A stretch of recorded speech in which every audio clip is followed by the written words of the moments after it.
Who are the biggest waiver wire pickups ahead of Week 15 in the NFL for fantasy football? What are the reactions and takeaways you need to know from the Rams-Seahawks game there on Monday Night Football? It's time to find out right here and right now as Locked On Fantasy Football begins. You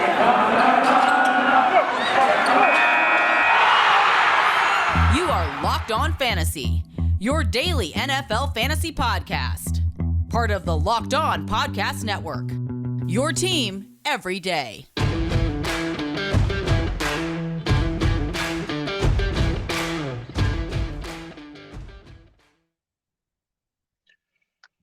Greetings, everyone, and welcome to another edition of the Locked On Fantasy Football Podcast. As usual, I'm your host, Vinnie Iyer. When I'm not doing this, I'm writing about NFL and fantasy football for SportingNews.com. Looking down at my notes, we've got to get through another pickup Tuesday here. So waiver wire look here for Week 15 in fantasy football. But yes, there's still players you can pick up here. Playoffs for most fantasy football leagues in season long, maybe one more week for some of you who play through Week 18, but we'll break down the players that can help you, whether they're stashes on your bench, plug-and-play players, depending on injuries and COVID-19 things and other things we're managing here down the stretch at the most critical time for fantasy football as we try to bring home a championship in our leagues. We'll get into all that in a moment. Thanks for making Locked On Fantasy Football your first listen every day. We are free and available to you on all platforms. All right, let's start with what we saw with the Rams-Cardinals there on Monday. And I put a bow on Week 14 before we dive into Week 15. Rams simply put a great game for Matthew Stafford. He got all three guys in the end zone, Cooper Kupp, Odell Beckham Jr. on a shorter touchdown, and Van Jefferson on a long touchdown. Cooper Kupp just dominated. He had his biggest game yet in terms of volume with receptions, 13. He got open all over the field. It was a great matchup for him in the slot, outside. It didn't matter. Cooper Kupp continues to bring it. So the three principal receivers from Matthew Stafford get it done. It was disappointing for the running game, especially with the Rams having the positive game script. Sonny Michel did look good, but he needed a touchdown. He needed to get involved much of the passing game with the wide receivers doing major damage in that game against the Cardinals. But the principles for the Rams, Stafford, he looks good here. Second straight week here, following up the big game against the Jaguars, very comfortable. Good get-well game for Matthew Stafford, and a good sign going forward as they play the Seahawks here on Week 15. So another division game, this one in Los Angeles here for them. Cardinals disappointing for Kyler Murray. Part of it is they had that one bad offensive line matchup in the middle that Aaron Donald kept exploiting. He had 3 sacks. Murray made some bad throws. He had a couple interceptions here. Nothing to sniff at in the end zone because guess who scored for the Cardinals is James Conner. They didn't activate Chase Edmonds before the game, so still a lot of James Conner in that matchup. And maybe one more week here, they're playing the Lions. So another smash spot for Conner. We'll see if Chase Edmonds can come to help him. But the Cardinals at heart are a running team, and we try to open things up in the past game. We can have mixed results. DeAndre Hopkins quiet again for a second week without a touchdown. So he's really dropped down to wide receiver 2 status with the way they're using him and spreading the ball around. You had a nice big play by Christian Kirk, who helped get wide receiver 3 status with his day there, especially in half and full point PPR. And then looking at A.J. Green, he performed like a wide receiver 1, getting enough catches and targets to go over the century mark in receiving yards. So A.J. Green getting the better matchups. And it was interesting because Jalen Ramsey was a late scratch here with COVID-19, along with Tyler Higbee on the offensive side for the Rams, but really didn't help DeAndre Hopkins. He had a key drop there in the red zone that didn't help his chances here. Yeah, but difficult game for the Cardinals. They get the couple scores, but the turnovers really hurt them. Murray gets it done more with his passing yardage and rushing yardage, but no TDs to speak of. So rough game for Kyler, especially after that big game against the Bears. So it's a much tougher matchup this week with the Rams defense versus the Bears defense, even without Ramsey, because Donald was wreaking havoc. But again, get well soon, and the get well game coming up here for all the Cardinals in Detroit here in Week 15. They'll rebound in a big way, while the Rams should keep things going against the Seahawks as hosts in Week number 15. All right, speaking of the Seahawks, we'll get into the top waiver wire pickup in our second segment as we look at running backs and defense and special teams. But we'll quickly go to the quarterbacks here that you can look at if you don't have Stafford or Murray in those great matchups and you're looking for some streaming help here. Definitely have to look at Tyler Huntley first. If he can replace Lamar Jackson, we'll see it was not a high ankle sprain, so there's a chance Jackson could suit up in that key game against the Packers, then it would be Tyler Huntley. And we saw they didn't really let up their game plan. It was a lot of Huntley running, throwing downfield, had a good connection with Mark Andrews, good connection with Rashad Bateman. And we figure the volume is going to be high regardless if it's Jackson or Huntley, with Aaron Rodgers on the other side, eating up that Ravens secondary that's a mess and their blitzing schemes and all that. So if you're looking for Lamar Jackson help, the easiest is right behind him on the same team with Tyler Huntley. So I would just keep Jackson and Huntley. Whoever goes, you plug him in there. And I feel pretty confident about that because of the running floor. We've seen that with Taysom Hill, as we've recommended. He's now gone in all leagues. We've seen it with Justin Fields, and he's still a highly recommended guy here as well.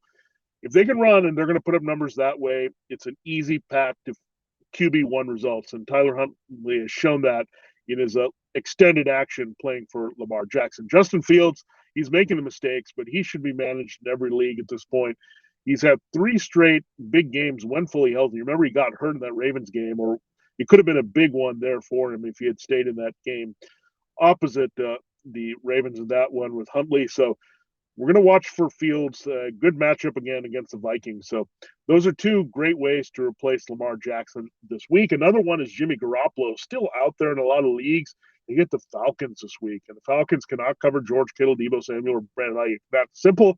You're worried a little bit that the Falcons won't put up much of a fight and Jimmy G won't throw a lot, but I think aggressively you can look at 250 and 2 there from Jimmy if you're looking for that replacement this week. So some good replacements there.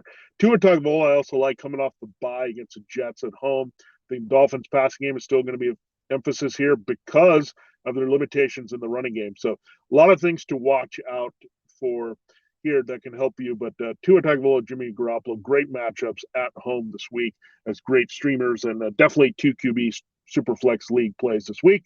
Ben Roethlisberger, I don't love as much. I wouldn't chase the points from the last few weeks here. I think the Titans, even though on paper it's a weak pass defense, it's a tough matchup up front physically for the Steelers' offensive line. So that may not hurt or help Ben Roethlisberger as much as you think. I still think he could get multiple touchdowns in this one, but it could be a bit messy and a hard road to 250 yards. So again, if I'm looking around, I think I feel a little bit better about Fields than plugging in Huntley, but I also love Jimmy and Tua this week. And Ben, if you're really desperate, you can go in that direction here. But all these guys should be managed in leagues as depth plays, especially Huntley if you're a Jackson manager here and you need to hedge your bets ahead of the Packers game.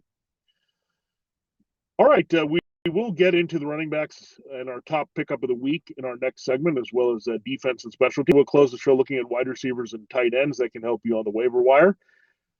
But I do have to tell you more about Boost Mobile. You listen to podcasts for the power of knowledge. You switch to Boost Mobile for the power of saving money, because with Boost, you get the power of free 5G phones, so you can listen to all the latest episodes of your favorite podcasts, the power of free unlimited data lines for $30 a month per line, so your family can all harness all that brain power too, and the power of one of America's largest 5G networks, so you can do it all at the speed of 5G.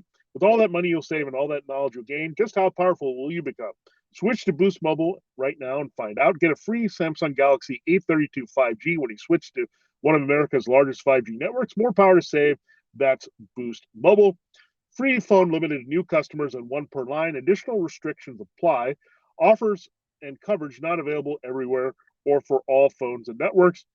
See boostmobile.com for more details. And I also have to remind you that Super Bowl 56 at SoFi Stadium in Los Angeles is less than 100 days away, and On Location, the official hospitality partner of the NFL, is the only place to score once-in-a-lifetime Super Bowl ticket and experience package. Sell your exact seats and choose from elite experiences featuring an exclusive pregame celebration with NFL legends, 5-star LA hotels, and food by the great Wolfgang Puck. Visit On Location, EXP.com/SB56 for more information, or you can search Super Bowl On Location there to find out more. That's On Location, EXP.com/SB56, or search Super Bowl On Location. Let's continue here with the show. And again, thanks for making Locked On Fantasy Football your first listen every day. We're free and available for you on all platforms. All right, so our pick of the week is Rashaad Penny. I can't believe he was still out there in a lot of leagues, but we didn't feel great about the Seahawks backfield. We thought Alex Collins could return. They could go in that direction. But they pivot to DJ Dallas. And then Travis Homer had an injury here. and Adrian Peterson was out of the mix. So all of a sudden, things kind of lined up for Rashaad Penny, including the matchup against the Texans. Now, you could chase last week's box score. It is a tougher matchup this week against the Rams, but Penny still looks like the featured guy. And I think with Pete Carroll, he wants to prove people wrong. He wanted to prove people wrong that Alex Collins was a total kind of washout here after he left the Seahawks, had a cup of coffee that helped him produce in fantasy with the Ravens. He wanted to prove that Alex Collins still had something left. Well, he wants to prove here with John Schneider that Rashaad Penny is not a total first-round draft pick bust here. And without Chris Carson, here's the opportunity. So Pete Carroll trying to impose his will and identity on this team down the stretch. The Seahawks are not completely out of the playoff race here at 5-8. So Penny is going to be the guy. He's the hot hand. He's the guy that looks pretty healthy. He ran pretty well. And I think you saw why they invested a high draft pick on him, because he's got that burst, that sneaky burst, but also some good power running between the tackles. So Rashaad Penny definitely is the top pickup this week. Can we trust the Seahawks completely on keeping him being the man? Not totally, but he looked good, and you have to trust them for now with what Pete Carroll and Shane Waldron are doing there in Seattle. Now, where do you go with the Eagles' backfield if you're trying to get some value behind Miles Sanders? We'll see about the ankle injury. We don't know too much about it because they had a bye week, so that could have helped him recover. But Jordan Howard, Boston Scott, I think it would lean a little bit more towards Jordan Howard because we know they use him in goal line and power situations there, even if Sanders should be healthy. Sanders cannot buy touchdowns. So if Sanders is out, you feel a little bit better about Boston Scott and regular downs there.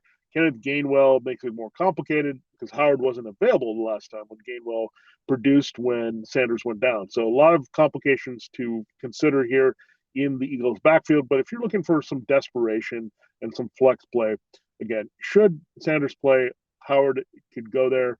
It's a tough matchup against Washington this week, so keep that in mind. If Sanders is out, then Boston Scott gets some good value and volume and has an appeal as an RB2. Now, you got to pay attention to Craig Reynolds of the Lions. I don't love it, but if Jamal Williams remains on the COVID-19 list and Jamar Jefferson, limited rookie there, and Godwin Igwebuike has had a flash here, but Reynolds looked really good in that tough matchup against the Broncos last week. Cardinals matchup isn't that great, but they were a little bit more vulnerable against the run against Sonny Michel. So it's an interesting situation here that you can look at here with this backfield if you want to extract some value there. I mean, Reynolds did come through with good volume there against the Broncos, so that was something to consider in that game that we saw last week. And Reynolds looked really good overall. They're high on him. He's a small school guy from Kutztown, Pennsylvania there, so they like him, so they might give him a little bit more run here, especially if they shut down DeAndre Swift or don't want to force Jamal Williams back in the lineup, want to look more to youth movement here down the stretch in the backfield. You can also look at D'Ernest Johnson. If you're a Kareem Hunt manager and you lost him, it looks like he might be shut down for the rest of the season behind Nick Chubb. D'Ernest Johnson is going to be the complimentary back. They're facing the Raiders this week, a pretty leaky run defense. I think it's a bit of a desperation play because I think Nick Chubb could get pretty high volume in this one, so keep that in mind. But they could blow out the Raiders, and D'Ernest Johnson could have some value there. But definitely, if you're trying to back up Chubb, this is your opportunity. If D'Ernest was dropped there, despite all the other issues when Chubb and Hunt were out, then he's a good handcuff at least for you down the stretch if something happened to Chubb again here before the season runs out. Now, you can go pick up Royce Freeman if you want. I mean, Rex Burkhead does have the growing injury for the Texans. Freeman did put together one of the better scrimmage yards days there for any Texans running back in that game against the Seahawks last week. So something to keep in mind. They get the Jaguars, so an opportunity there for someone in the backfield to do something of note overall. But Freeman was notable from scrimmage. He would have been playable as an RB2 last week. Burkhead hasn't quite gotten there with his yardage, but they might pivot to Freeman despite David Johnson potentially returning. So something to watch there. Speculation ad. Wouldn't plug and play a Texans running back in the fantasy football playoffs, but it's a good way to stash some depth there just in case something were to happen. Let's look at the Dolphins situation. Duke Johnson might be worth a pickup. It is the best matchup in fantasy against the Jets this week, but let's see how it plays out between Myles Gaskin, Philip Lindsay, and Salvin Ahmed, all on the COVID-19 list. So watch out if somebody's cleared. If one of those guys is cleared and the other two isn't, you feel a little bit better about playing those guys. If all three are not cleared, then you can go to Duke Johnson. They're also talking about bringing back Lamar Miller. So Miami Hurricane was Duke Johnson. Lamar Miller started his career with the Dolphins, so he might be off the bench and being plugged again in this lineup. So we're going to watch all those situations. It could easily be Lindsey or Ahmed getting the key touches there. So look, if Gaskin's good to go, then you could definitely have to play him against the Jets. You feel the best about him, but you can't extract value from the other backs, given how great the matchup is. Speaking of the Jets, there's a chance Michael Carter returns this week, so keep that in mind. If someone has dropped him in your league or didn't have enough IR spots, Michael Carter, somebody can go after. Now, if not, I would look at Ty Johnson a little bit more than Michael P. Ryan, Devin Coleman. These are desperation plays for sure, but definitely the high priority there is Michael Carter. He looked really good before he hurt his ankle there and had to be put on IR, so they're expecting that he'll practice Robert Saleh and Michael Ford and have a chance to play this week. So something we're going to look at there. And in the short term, Austin Eckler, everyone says he's fine to play here, but he did come out of the game last week. Let's see Joshua Kelly and Justin Jackson should something happen there. I think I lean a little bit towards the veteran Justin Jackson here over Kelly if Eckler's not available, but also a reminder that you should insure Eckler here regardless for this playoff run, just in case something happens to him, just like Dearness Johnson behind Nick Chubb. So protect your investments as much as possible. That's what my advice is. If you're not going to play backfield situation, just don't invest in it. Don't speculate on some other guy getting hurt. Protect your own assets here as we go into the playoffs. So you're not stuck without anyone to play, especially if that backup's rarely available, such as a Jackson or a Johnson here for your number one. Defense, special teams, Browns are an easy pickup this week. The Raiders' offense is in the tank. Browns rolling. Big game against the Ravens last week. You look at Miami, also a great pickup this week, coming off the bye. A lot of people might have dropped them, but they get the Jets at home.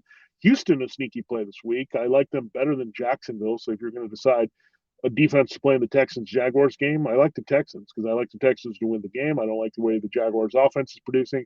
I like the direction of the Texans' offense here based on last week's results. If you're desperate, you could go with Minnesota this week against the Bears. They did give up a pick six last week. Chicago did, but Minnesota has disappointed in good matchups there for their defense against Detroit and Pittsburgh. So start them at your own risk if you're desperate. And you also look at the Cincinnati Bengals this week at Denver. They should be readily available here. I think I also like the Bengals to win the game, much like the Texans on the road to go and win. And they're going to win a little bit by pressuring Teddy Bridgewater and the mistakes and all that. So those are some pickups there that you're going to look at. But Cleveland, Miami, top the list. Houston, a sneaky third. Jacksonville, Minnesota, and Cincinnati more as desperation pickups this week if there's no one out there on your waivers. But I would say Browns, Dolphins, Texans, good options there. Not as deep as last week with the streaming options, but still pretty solid for you here in week number 15.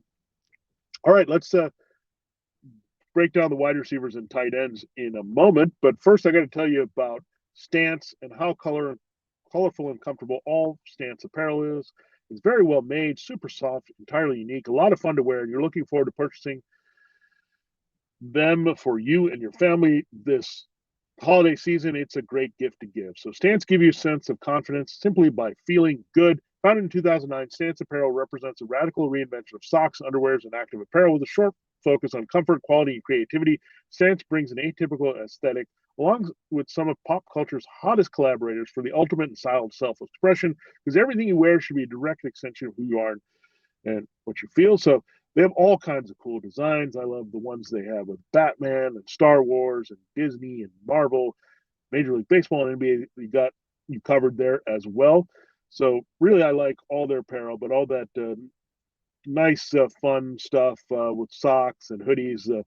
That's where Stance really makes you feel comfortable and soft and just feel homey at this time of year when you're around the house and celebrating the holidays with your vacation. Stance apparel is the greatest thing you could be wearing there. And your family and friends will also love it when you're wearing it, and will ask you where you got it, and you have already a holiday gift idea for next year. So Stance believes that perfect fit matters more than fitting in. Those who feel good do good. Go see for yourself. Register for an account at Stance.com and get 15% off your first purchase. Use promo code LOCKDOWN at checkout to apply. Enjoy the color and comfort of a life less ordinary with Stance. Time to close the show here, looking at wide receivers and tight ends on the waiver wire. Let's start with a guy that may have been forgotten out there in shallower leagues, Rashad Bateman. He reminded people why we liked him early in the season when he was getting consistent targets. The Ravens decided to go back to him a little bit more with Tyler Huntley in the game. He made a few big plays there, so his best yardage day yet goes over the century mark. Should stay involved in the matchup against the Packers, given Marquise Hollywood-Brown could see Jair Alexander returning from IR in coverage this week. People might have also forgot about Kendrick Bourne, but he had been producing as a wide receiver 3. Don't love the matchup this week against the Colts, but still playable if you're desperate there. In, I guess, standard to a deeper leagues as a wide receiver 3 or flex. Bourne, last call for him. I mean, he's been very good replacing Adam Thielen whenever needed. Vikings offense keeps it simple. It's the next guy up, throw to him, play off Justin Jefferson. Jefferson can get some Jalen Johnson this week, so that bodes well for KJ Osborne if he operates for number 2. Devontae Parker might have been forgotten by some, but he got back healthy and produced decently before the bye for the Dolphins. So he's a guy in a matchup against Jets you could plug and play.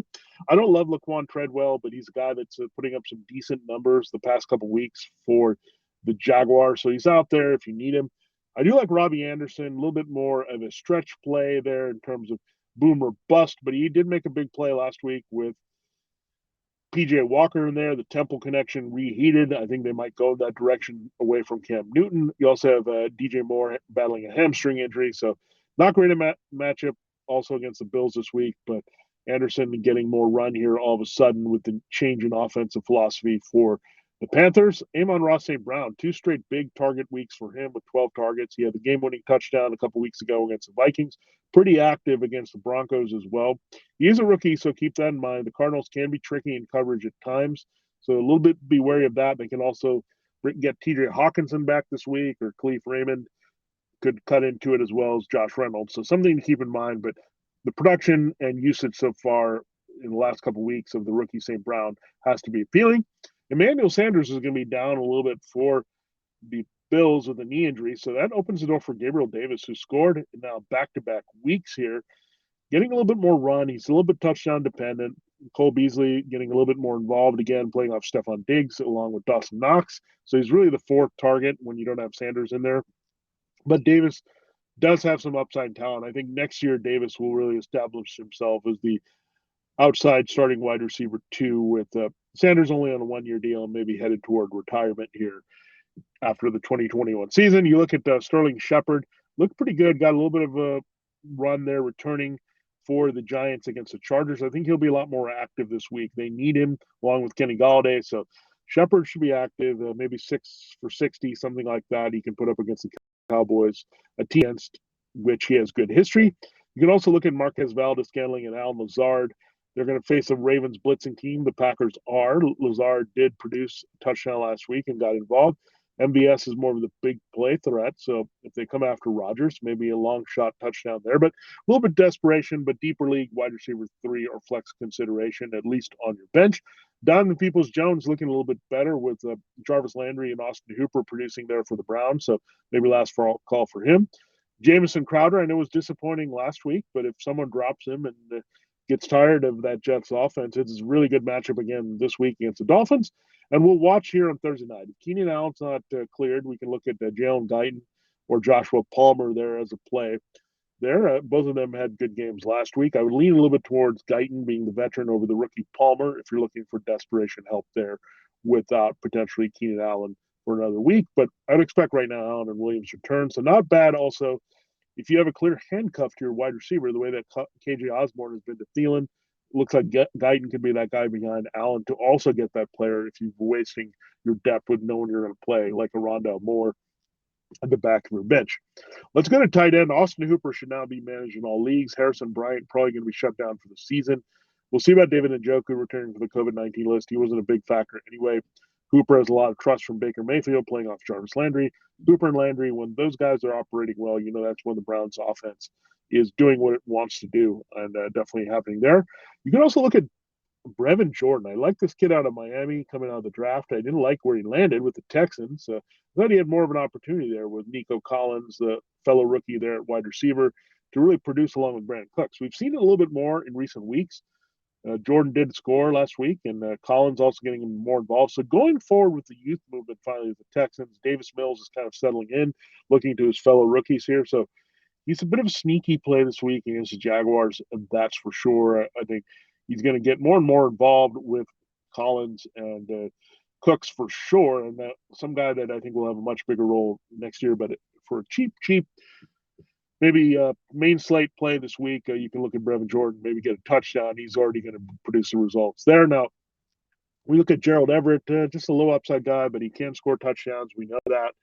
He's just a boomer bust there. CJ Uzomah getting a little bit more involved with all their other receivers. The key is keeping that high volume up for Joe Burrow so he can make sure Jamar Chase, T. Higgins, Tyler Boyd, and Uzomah are all worked at here. But Broncos matchup is pretty tough this week, so keep that in mind. But not bad depth guys, Everett and Uzomah to have. But Jordan, a sneaky streaming play this week. Cooper should be managed in all leagues, and also a very good matchup this week for him against the Raiders at home.